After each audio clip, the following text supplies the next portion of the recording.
is back again. Construction is starting on thousands of new homes and buildings. At the new armory in Minneapolis, they're working so fast they had to get concrete mixers that do their work on wheels. Now, there's a smart idea. The loading station is about 1 mile away. Time enough for complete mixing. In addition to the time saved in mixing, there is room saved on the job. No cluttering up of the place with mixing machinery or materials. This truck is typical of the new machines in industry which are helping to bring business back to normal.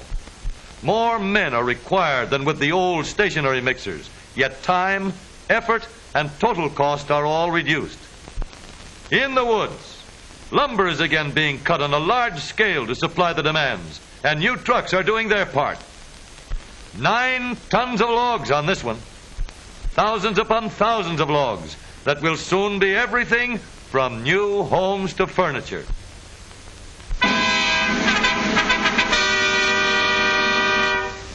Who has the oldest house in the United States? This house is called the oldest, but there's a lot of dispute going on. This one was built more than 3 centuries ago, they say, by Franciscan friars who came here from Spain. But a block away stands the Don Toledo house, another claimant to the title. No one is able to prove it either way, so the argument keeps on. At any rate, the oldest house has been introduced to the newest house, the house on wheels. Old Don Toledo could never have imagined such modern transportation at his doorstep.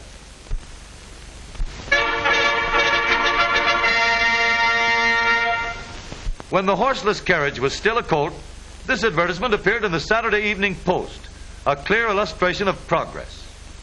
Many might prefer the old way. At least it had knee-action legs carrying it, front and rear. Here's a buggy that won a blue ribbon for a 50-mile non-stop run, believe it or not. Guaranteed to climb a 25% grade, and the picture at the left proved it. Note the ease with which the passengers refrained from falling out the rear door. Get up.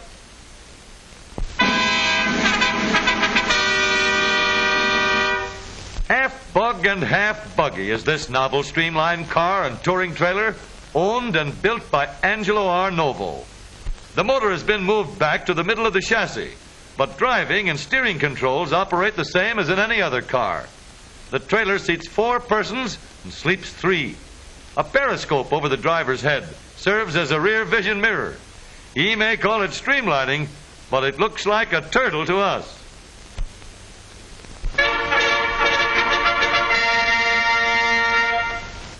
The wheel of fashion turns to jewelry, and costume jewelry turns to wheels. Exclusive New York shops have introduced a new novelty. Their latest creations are displayed in the luxurious interior of a motor car. Well, it's certainly the right place to show this new piece of costume jewelry, the transportation bracelet, perhaps to be worn when one wants to go places and do things. At this rate, they'll soon be giving a car with every bracelet, but the models don't go with. You have to supply your own. And when milady goes to the theater, even her jewels must be dramatic. Cellophane with brilliants or diamonds are the latest, and the novelty of displaying them against the beauty of the motor car interior is the last word.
Couldn't hear anything over that racket.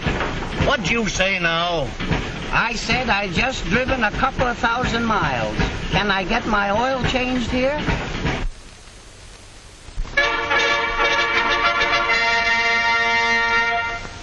The United States Army post at Fort Sill, Oklahoma, takes its motor equipment for a hike through the hills.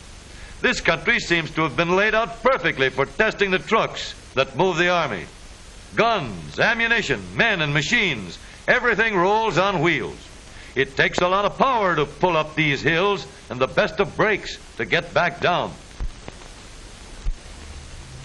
The artillery must be equipped with brakes to keep it from running over the trucks.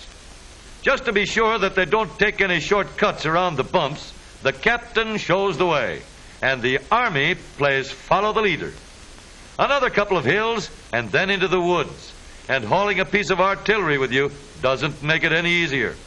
Up and downhill through mud, water, sand, and anything else that happens to get in the way. Gotta be half duck and half mountain goat to get by here. 5 passengers in the rumble seat lend moral support to the driver. If he gets stuck here, 5 men are going to get their feet wet. The U.S. Army doesn't take any chances with its motor equipment. Every piece proves its worth before it ever gets to be a buck private. At Flint, Michigan, government orders are placed for 18,000 of the most modern trucks, and the production line turns olive drab. Little trucks and big ones, but all will be required to withstand the most severe tests of the United States government standards. Every truck is built with the same precision that goes into the best commercial trucks. Off the line, the insignia are applied, and out they go, into government service. They're in the Army now.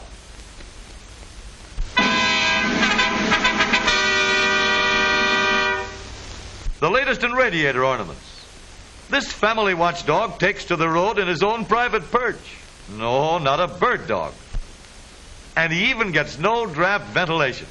Maybe they call them dog goggles.